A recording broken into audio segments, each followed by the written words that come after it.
Okay, it's been a while since I've done my videos on overlooked fighters, boxers, and I intend to do a few more of those when I get a chance in the coming days. But for now, I'm going to do more like a tribute video because I don't think this fighter is necessarily overlooked. He's perhaps better known than some of the other fighters I've spoken about, but he passed away today, or I think it was today. Let me just double check this. Um, Yesterday, technically.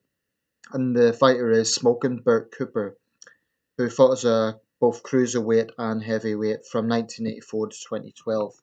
Now, just a little disclaimer: a lot of the information here I'm looking off the Wikipedia page, so a little bit of scrolling involved. So bear with me. Smokin Bert Cooper was definitely a durable, notable fighter. On paper, his record doesn't look outstanding. He had 63 bouts involving 38 wins and 25 losses, so not an outstanding career, but he was involved in some of the most exciting fights of the 1990s, and he fought some of the biggest names around of the time, including Evander Holyfield and Riddick Bowe and George Foreman, and Michael Mercer, excuse me, Ray Mercer. So he certainly mixed in with the biggest names of that era. Um, like a lot of great fighters, he came out of Philadelphia. He was trained by Joe Frazier, to which he adopted the name Smokin. Um, and throughout his career, like I say, he had some very notable fights. Actually, when I was in China, I watched a few of those vintage 1990s heavyweight brawls, and his bout with Vander Holyfield. Let me just get the exact particulars on this. Back in literally scrolling through yeah, back in 1991 and 1992 with Michael Moorer. Um, were both very notable brawls, very action-packed brawls, I might add.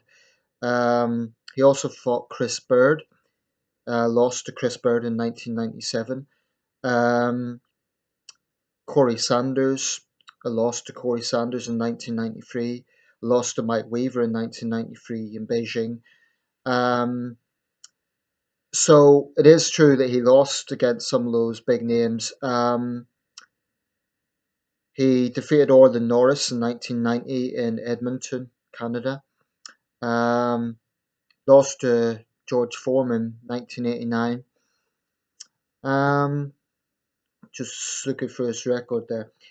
Like a lot of fighters, he suffered from drug problems outside the ring, but he also bounced back from that. Um, I came across something earlier. I think he was an extra in a film, made an appearance in a film. Maybe that was just my imagination. I did watch one of his early fights online earlier. Quality's a little bit grainy, but it was against a guy with the wonderful name of, let me get this right, Cecil Coffee, Cecil Instant Coffee. Um, he defeated that guy 1992, the Mirage Hotel and Casino, Las Vegas. And all the running jokes went with the commentary on that one. He's going to give him an instant coffee. Do you want two lumps, etc. So I was going to say Bert Sugar there. Bert Cooper, fine fighter, very durable, tough fighter. You know, he put up real fights against some of the biggest names of his day. Um, and he certainly made his name in the boxing world. He never won a world championship, from what I can tell, but he was certainly, I would say, one of the most notable contenders of the 90s. I think it's fair to say that. Um, and you know, he joins Rocky Lockridge and Eusebio Pedrosa, who two other notable fighters who have passed away this year. So rest in peace, Bert Cooper.